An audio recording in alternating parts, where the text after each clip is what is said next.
breaking motherfucking news.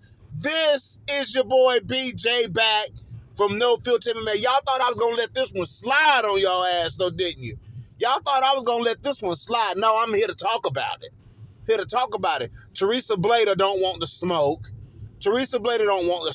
So she bails out. When it's a fighter like Casey Oneill, when it's a ranked fighter, you gotta find another opponent to fight this ranked fighter. Now we got Luana Santos stepping in to face King Casey Oneill on her return. You know, fighting in Australia. This is gonna be a good fight. You know, because Casey Oneill learned from her mistakes in that Ariane Lipski fight. I know she did, because that's the type of fighter that Casey Oneill is. You know what I'm saying? She learned from her mistakes. I'm confident that she learned in her mistakes within that Ariane Lipski fight. You know, I feel like Casey Oneill has to work on some head movement. You know what I'm saying? She's going to have to use it in this fight because Luana Santos throws a lot of punches. Now, if Casey wants to be, you know, if Casey's tuned up, don't get me wrong. You know what I'm saying? Casey needs to get her head off the line, you know, when people throwing punches at her. But don't get me wrong in saying that. What I'm saying is Luana Santos wants to strike with Casey Oneill. Casey Oneill is capable of putting those long punches in Luana Santos's face. It's just that Casey she can't just sit there after she punch. You know, she can't stay in that space after she throws her combination. She got to be light on her foot. She's kind of flat-footed. She's been working on being light on her feet. You know what I'm saying? You can see it in her last couple of fights. She's been working on that. Luana Santos brings a lot of problems to Casey Oneill, though. You know, she brings a lot more problems than Teresa Bleda brought. You know, Luana Santos, she starches girls. You know what I'm saying? And she's coming to the UFC hot. She's coming to the UFC hot. Wins over Stephanie Eggers, wins over Maria Agapova, stop Juju. You know what I'm saying? Like, she's coming, you know, those are some decent wins. Now, to me, I think Casey Oneill has better wins than Luana Santos. You know, she's got better wins and, you know, more finishes in the UFC than Luana Santos. I just think there's only there's a couple of things that Casey Oneill needs to tune up, you know, like the defense. If Casey Oneill can tune that defense up, you know, and fight like Casey Oneill, be long and be active, you know what I'm saying, throwing a lot of punches in combination, a lot of long strikes, kicks, things like that. If Casey Oneill can do that while keeping her defense intact, she can beat Luana Santos.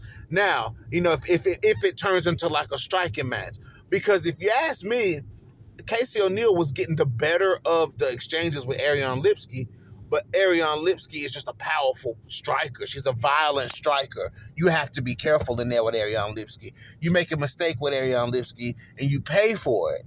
You know what I'm saying? If you're striking with Ariane Lipski, if you're not patient like De La Rosa was when she fought her, if you're not patient like some of these fighters who have outstruck Ariane Lipski, then you will get caught like Casey Oneill.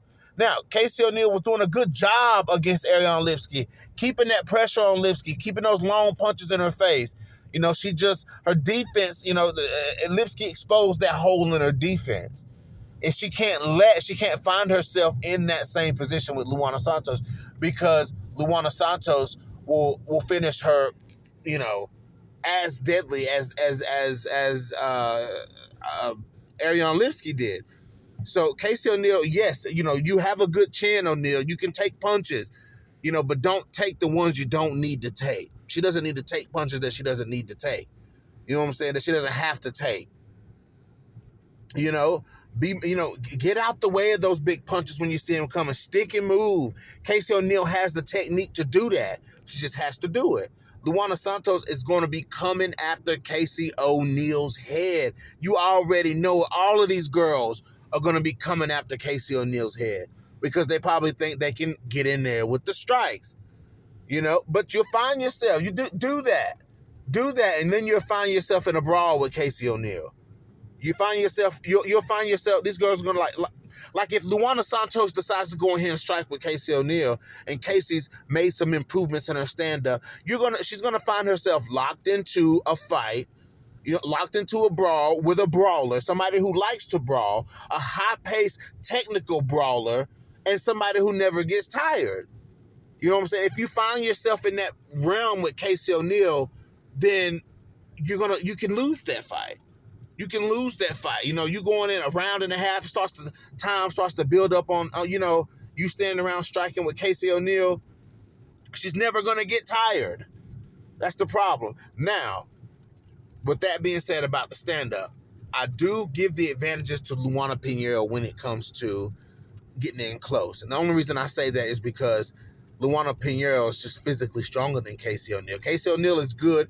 Casey O'Neill's strong. And if she can get you down, you know what I'm saying, she'll beat you up there. She'll beat you up there. But when it comes to like tussling against the cage, you know, and clinches and stuff like that, fighting in a cage fight, fighting a cagey fight, fighting a clinch heavy fight, I think Luana Santos wins that. I think she's more explosive than Casey Oneill. I think she's more physically stronger, like more core strength than Casey Oneill. So I do think Casey Oneill it can be squirrely for her in those positions. I give that advantage to Luana Santos, but Casey O'Neill is good at digging underhooks. She's very squirrely in the clinch. I always go back and forth with Combo about, him saying, oh, she couldn't take Jennifer Maia down. She never tried to take Jennifer Maia down. It was Jennifer Maia trying to take Casey O'Neill down. And Casey O'Neill was good at being very slick, you know what I'm saying, in that clinch, She never stopped moving in the clinch. She was making it hard for Jennifer Maia to make her stationary, to stop her from wiggling around in the clinch. And Jennifer Maia was never able to really have any success in the clinch against Casey O'Neill. So, who knows how that's going to play out. There's advantages both. This is a 50-50 fight. It's the experience of Casey O'Neill, the experience, the cardio, the technique, the pace, the pressure of Casey O'Neill against the explosiveness and the power, and the athleticism of Luana Santos. This is a good fight. I'm much more excited for this fight than I am the Teresa Bleda fight. And Casey O'Neill's been dropped to number 15. Number 15 is a revolving door. She's got to get back up in the rankings. She's got to go out here and she's got to beat Luana Santos, period. Casey O'Neill has to go out here and beat Luana Santos. So we'll see. Then maybe we can get like a JJ Aldrich versus Casey O'Neill, something exciting like that, So let's see what happens, guys. Let us know. Let me know. This is your boy BJ back from No Filter MMA. Drop those comments in the comment section. Hit that like, hit that dislike. And if you guys haven't already, hit that subscribe button. And your boy is out.